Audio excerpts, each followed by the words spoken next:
leydi heerondirde e maayo hatgo heewi nokkude nguura muɗum to banggal awo koto e maaje mum kaɗɗe.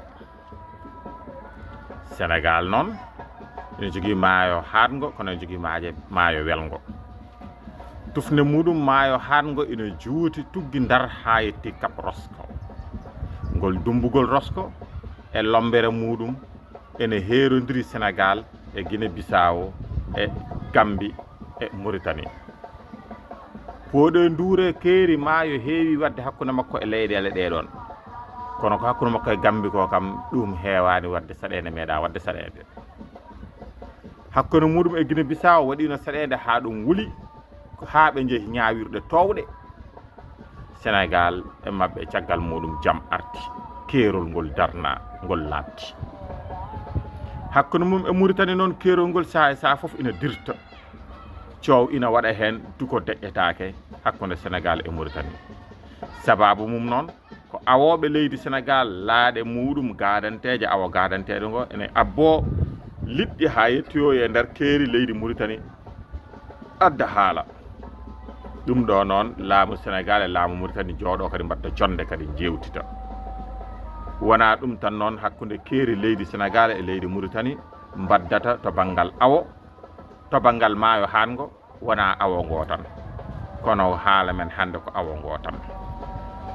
Awo ngo noon leydi Sénégal ɓuri wuurde liɗɗi ko liɗɗi maayo hatgo.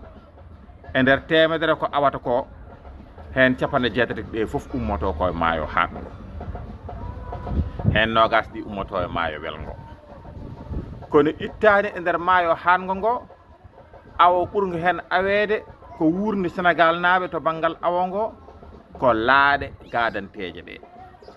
Laaɗe gadanteeɗe ɗe noon kamɓene ɓe ngala doole ɗe gandanɗa e mbawi heɓoyde to maayo hatgo ngo keeri muɗum haaɗoy to.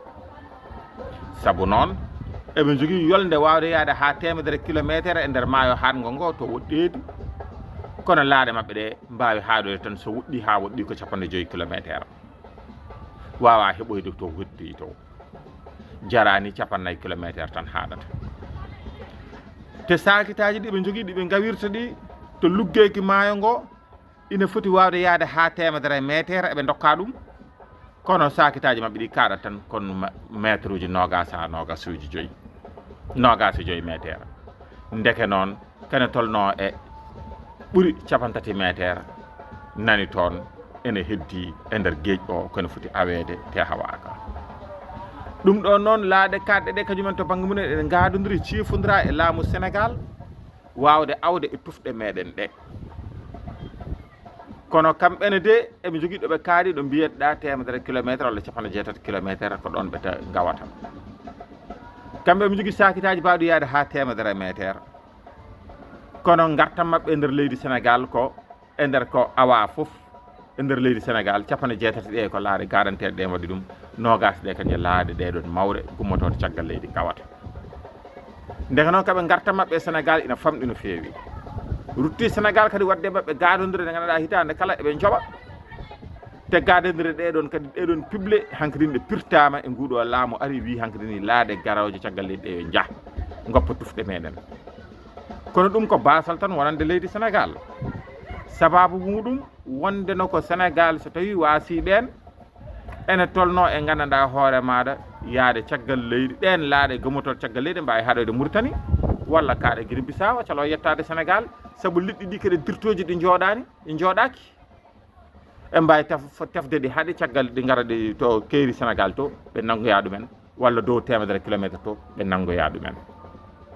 Ndeke noon liɗɗi ɗi gona jooɗi ɗi dirtinta ɗumen noon ko siɗi ɓesna ɗi dirtat, so hen saji so jangui ɗi gabbito less, so wuli ɗi gabbito dow, so henɗi ɗi nderto ɗe gobbito tufɗe ɗe ɓe gabboyo dow nder. Nden noon ɗum foof ene addana Sénégal wasde heɓde e liɗɗi ɗi no hanniri ni, sabu laaɗe meɗen ɗe mbawa addude ɗum sakitaji ɗi keɓoyani toon.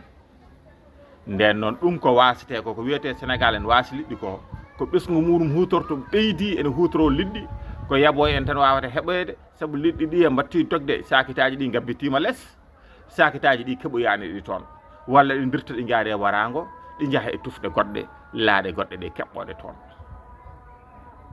Nden noon hankadi ina haani laamu ngu wallodira e laaɗe ɗe ɗe garanteje ɗe keɓa sakitaji bawɗe yettoyde less rokka ɗe kaɓirɗe ɗe ganduɗa e mbawi luggorade ɗe ha keɓe mbawa awde awo ganduɗa leydi ndi ina wawi hebde hen ko ina naftoro. Ndeke liɗɗi namneteɗi ɗi biyeɗi natti wodde tufɗe meɗen eɗen goori kono ko lesɗe keedoyi alay saago ɗe balle sakitaji awoɓe ɓe mbawa heɓoyde ɗi to less ɗo.